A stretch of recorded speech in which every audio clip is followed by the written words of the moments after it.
अगर आप एक एफ एंड ट्रेडर हैं और ईयर एंड पे अगर आपके ये क्वेश्चंस अगर आपके मन में रहते हैं कि फ्यूचर्स एंड ऑप्शंस के टर्नओवर की कैलकुलेशन कैसे होने वाली है, और जब आप कैलकुलेशन करने बैठते हैं तो कोई आपको बताता है कि buy value plus sell value आपका टर्नओवर होगा, और कई लोग आपको ये भी बताते हैं कि जो ट्रेडर से आपको ब्रोकर से आपको स्टेटमेंट मिला है उसका ग्रॉस टर्नओवर ही आप ले सकते हैं। तो इस तरह से बहुत सारा कंफ्यूजन रहता है, और कई बार इस वजह से डर के चलते हम बिना सोचे अपनी ऑडिट भी करवा लेते हैं। तो आज अगर इन सारे कंफ्यूजन को दूर करते हैं और सच क्या है ये जानने की कोशिश करते हैं, तो बने रहिए आप मेरे वीडियो में एंड तक। आपको अपने सारे सवालों के जवाब इस वीडियो में मिल जाएंगे। सबसे पहले फ्यूचर।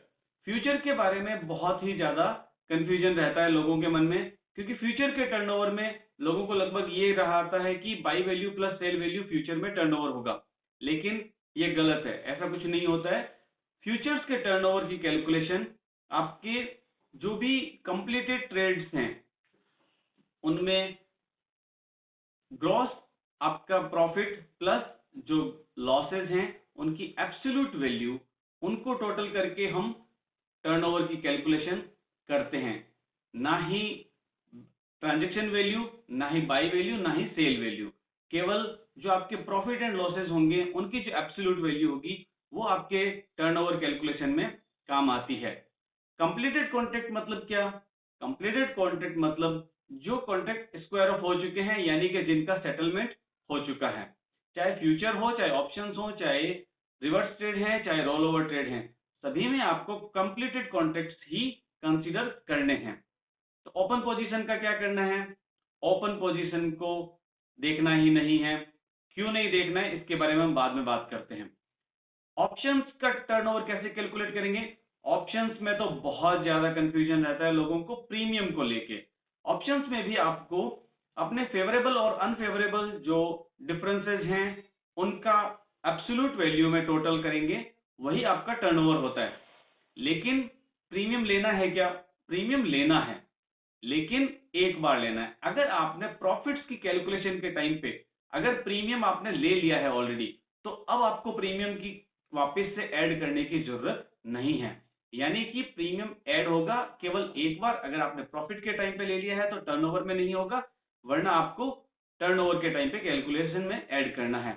तो इस तरह से ऑप्शंस के टर्नओवर को समझ सकते हैं। रोल ओवर ट्रेड क्या है? रोल ओवर ट्रेड में बहुत ही ज्यादा लोगों को घबराहट रहती है समझने में कि रोल ओवर ट्रेड सिंपल है।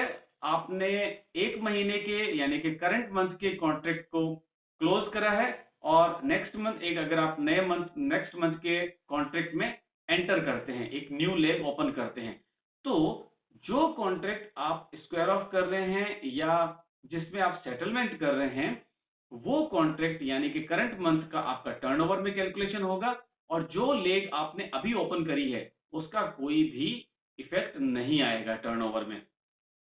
रिवर्स ट्रेड क्या है? रिवर्स ट्रेड भी आपको समझ सकते हैं कि जैसे आपने एक ओपन पोजीशन ली है जो कि बाई या सेल की हो सकती है, उसका रिवर्स यानी कि अगर बाई का ले रखा है तो वापस सेल करना, ये आपका रिवर्स ट्रेड है।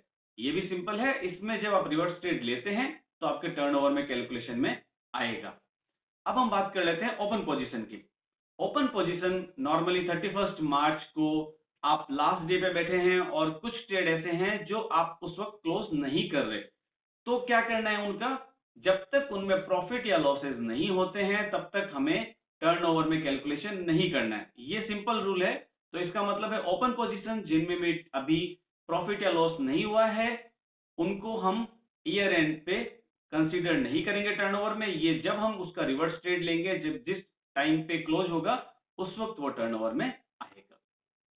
नेक्स्ट, ऑडिट के बारे में बात कर लेते हैं। Audit under section 44 A B, सब लोग जानते हैं जनरल प्रोविजन 1 करोड़ से ऊपर आपका ऑडिट में आप आ सकते हैं।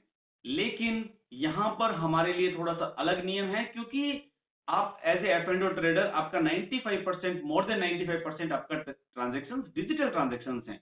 अगर आपका ये केस में आ रहे हैं तो आपका turnover limit will increase to 10 crore.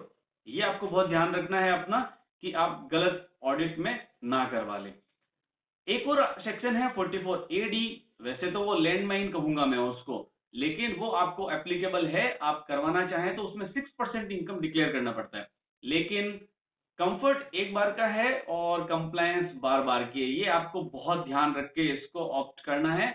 और नेक्स्ट है इसका बिजनेस इनकम का टाइप आपका होगा बिजनेस इनकम, यानी कि आप इसको कैरी फॉरवर्ड कर सकते हैं 8 साल और दूसरे बिजनेस इनकम से सेट ऑफ भी कर सकते हैं, ये नॉन स्पेकुलेटिव बिजनेस इनकम है। और आपको ITR 3 एप्लीकेबल होगा, इसमें आपको रिटर्न जो फाइल करना है। लास्ट हम बात कर लेते हैं ब्रोकरेज एक्सपेंसेस एंड चार्जेस, उनका क्या करना है। टर्नओवर की कैलकुलेशन में ब्रोकरेज एक्सपेंसेस एंड चार्जेस को कंसीडर नहीं करेंगे, लेकिन प्रॉफिट्स के लिए टैक्सेशन के लिए आपको ब्रोकरेज और एक्सपेंसेस अलाउड हैं, एक्सेप्ट FGT जो कि एक स्टैट्यूटरी लेवी है, वो उसका आपको अलाउड नहीं है एक्सपेंस में, तो वो हमें ध्यान रखना है। उसके अलावा अब शायद आपको सारे सवालों के अपने जवाब मिल गए होंगे, तो मुझे आप कमेंट करके बताएंगे कि अभी भी आपको buy value plus sell value turnover मान रहे हैं या अभी क्लैरिटी हो चुकी है। Thank you.